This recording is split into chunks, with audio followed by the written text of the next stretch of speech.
And then there's China. Few places in the world are seeing the explosion of God's power like the underground church in China is experiencing.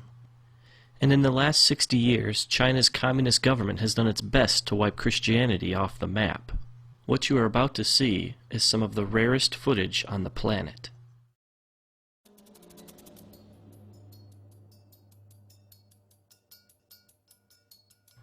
In this church, the people wake up at 4:30 to come together for 2 hours to pray and worship. They do this every day.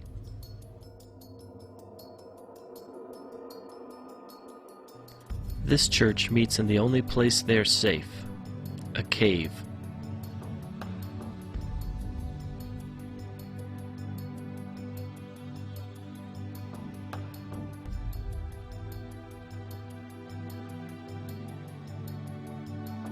This church meets on a farm, far away from prying eyes.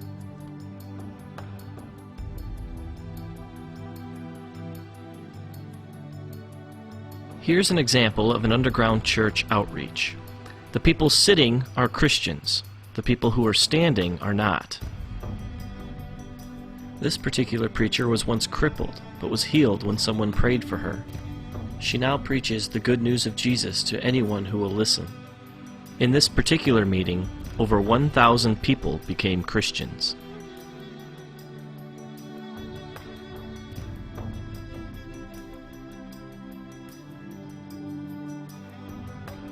Here Christians cast out demons from an 18-year-old girl. She's now a preacher. In Shanghai alone, there are over 3,000 house churches, just like this one. One thing Dennis pointed out to me was that most of the underground churches in China are actually led by young people. These kids have all come out of the communist system, and they want nothing to do with it. They only want to spread the love of Jesus to everybody they meet. This is a music school. Well, that's the cover anyway. It's really a training school for students who want to be pastors. The government thinks they're simply learning to play instruments.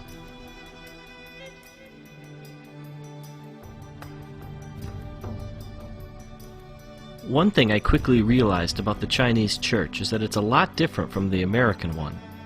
For one thing, they think a 4-hour sermon is short. In this church service, it's 120 degrees inside the building. The people meet for 12 hours straight.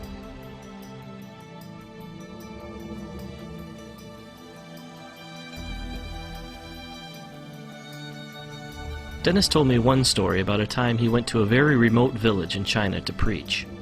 He was led into a large room where the people were packed so closely together that he had his back to the wall and could reach out and touch the row in front of him. Everyone stood. There was no room to sit. He asked how long he should preach for, and they told him from 8:30 to 7 at night. Then they asked him if it wasn't too much trouble, could you come back tomorrow and preach from 8:30 to 7 again? And then, very sheepishly, they asked again, if you'd be so kind, could you come back the day after that and preach from 8:30 to 7? He asked how often he should take breaks, and they told him not to stop. The people will wait. Then he asked them what he should preach on. Everything, they replied, from Genesis to Revelation. And then it dawned on him, these people had no Bibles.